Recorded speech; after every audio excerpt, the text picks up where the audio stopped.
Bonsoir à tous, bonsoir Guy, bonsoir panel de mangeux de tout ce qui se fait aux épices d'automne et bonsoir spécial à toi le vétéran qui n'a pas besoin de manger des épices pour péter le feu. Ici Sergent Steve pour Dévette le soir. Ce soir mon Guy, je te parle de paternité parce que par la bande, je suis un beau-père, je suis ce qu'on appelle au Québec un bénévole à temps plein. Ma blonde a deux enfants, deux gars 12 et 14 ans, puis la première fois que j'ai rencontré ma blonde, elle a dit « J'aimerais ça, un homme dans ma vie qui s'implique avec les enfants. » J'ai dit « Parfait, oui, battre. » Non, c'est pas vrai. Je suis pas un lâche, je sais m'a payé un autre enfant pour les battre. Mais le plus vieux des deux, celui de 14 ans, est en plein chargement hormonal. Ses hormones sont dans le tapis. Tellement que ses hormones sont présentes, quand même les hormones, ils courent après pour lui dire « Viens voir, mon homme va te montrer comment venir d'un bossal. » Tu sais quoi? Je sais même pas s'il éjacule. Non, mais rappelez-vous, quand nous autres, on était jeunes, c'était facile. On se masturbait, sortait du vent, t'en virais sur le côté, tu faisais dodo. 30 ans plus tard, c'est différent. Quand tu te masturbes, il sort quelque chose, ça t'envole sa bedaine, mais 30 ans plus tard, tu t'en calisses, tu te vires sur le côté, puis tu dors pareil. Le plus vieux, sa deuxième relation. Sa première, il l'a laissé, elle était pas mature, mais sa deuxième, là, le kid, il est dépassé, OK? Puis moi, j'ai peur qu'elle couche sur le dos, qu'elle s'assise dessus, puis qu'elle finisse en ballon. Fait que j'ai dit, moi, prendre mes responsabilités, puis je vais aller y acheter des condoms. Ça doit exister, ça, des condoms pour débutants. C'est pas évident, tu sais, parce que je les ai vus grandir, ces enfants-là. Ils sont passés de pas de pénis à micro-pénis, avec du poil. À un moment donné, pouf, c'est juste du poil. Tu comprends? C'est à ce moment-là que j'ai eu le doute sur l'implication que j'avais avec les enfants.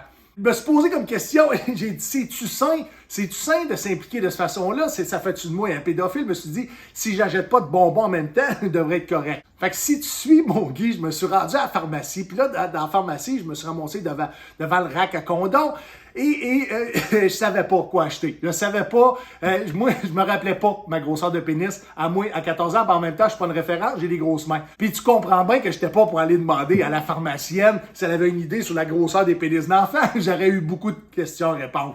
Ce que je veux dire, c'est que ça a été facile. Je suis allé sur mon téléphone et je suis allé sur Google, puis j'ai tapé, tu sais, petit pénis d'enfant. Pénis d'enfant, fais pas ça. Fais pas ça. Non, parce que j'ai eu un appel de la GRC, ça n'a pas été trop long. Il dit, bonsoir, monsieur Bilodeau, on vient de voir que sur Google, dans votre moteur de recherche, vous avez tapé petit pénis d'enfant. Puis là, j'explique, ouais, mais c'est pas pour moi, c'est mon ado. Je veux trouver une grandeur de condom adéquate pour lui. Il dit, monsieur Bilodeau, vous avez pas d'ado.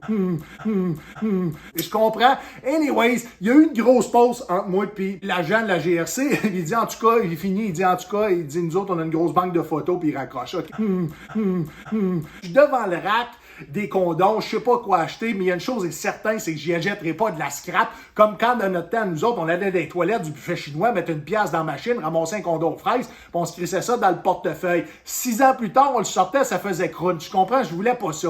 J'ai voulu acheter la totale, je voulais acheter du lubrifié, spermicide, réservoir, tu sais, la grosse affaire, mais je me suis posé une question, j'aurais peut-être pas dû me poser. Je prends-tu nervuré, pas nervuré? Je savais pas. J'étais pas pour aller appeler la petite, puis en même temps, je me suis dit, je veux juste le protéger. Je veux pas en faire un super-héros. Fait que j'arrive à la caisse avec un paquet de 3. Tu me demandes pourquoi un paquet de 3? Chris, un paquet de 12, c'est trop gros pour lui. Il s'en va pas d'un party de ballon, t'es un petit mardi. Je me suis dit, lubrifier, réservoir, let's go. Là, ce qui arrive, c'est que j'ouvre le paquet de 3 condoms à la caisse, de face à la caissière. Puis tout de suite, mon réflexe, c'est de dire, excuse-moi, c'est pas pour moi, c'était pour un ado de 14 ans.